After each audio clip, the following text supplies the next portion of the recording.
Welcome back, kids. Once upon a time, in a lush prehistoric forest filled with tall ferns and towering cycads, there lived a young pteranodon named Pete. Now, Pete was unlike most of his pteranodon friends. While they seemed to flutter through the sky effortlessly, Pete felt a pang of nervousness every time he looked down. You see, Pete was afraid of flying. One sunny morning, as Pete waddled along the shores of their lake, feeling rather downhearted, he met Quincy the Quetzalcoatlus. Quincy was the tallest and wisest of all the flying creatures. His wings were as wide as the sky itself, and his heart was even larger.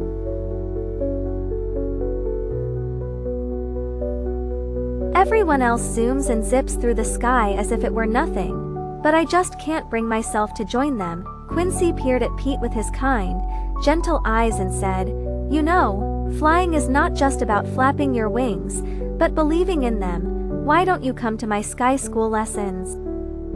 Pete was curious. Sky school? He had never heard of such a thing, but anything was worth a try if it meant getting over his fear.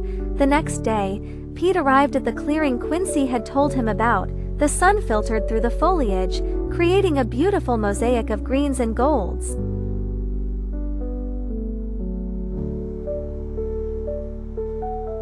Amy fluttered over to Pete and said, "Let's do some warm-up exercises.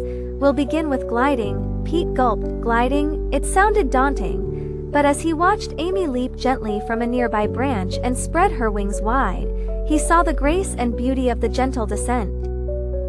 Encouraged, Pete took a deep breath and followed suit, his small wings trembling but outstretched. At first, he wobbled, but Amy and the dragonflies rallied around him. "Think about being a leaf on the wind," suggested Dim, the leader of the dragonflies. Pete imagined himself drifting as light as a feather.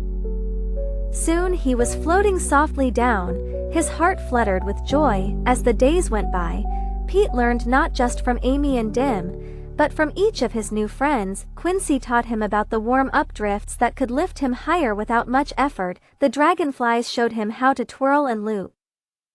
Even more, Pete learned the secret of the skies, how to trust the rhythm of the wind in his wings. One day, Quincy led the entire class to the big blue skies above the forest. Here, surrounded by the vastness of the open air, Pete stretched his wings with newfound confidence.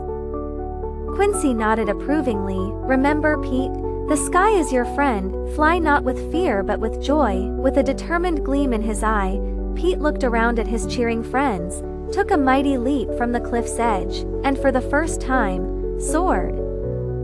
The air roared past his face. The world was a blur below, and Pete felt a wondrous exhilaration he had never known. "I'm flying," he shouted, laughter bubbling through his words. And so, Pete, who once feared the sky, became one of its happiest inhabitants, darting through the clouds with laughter.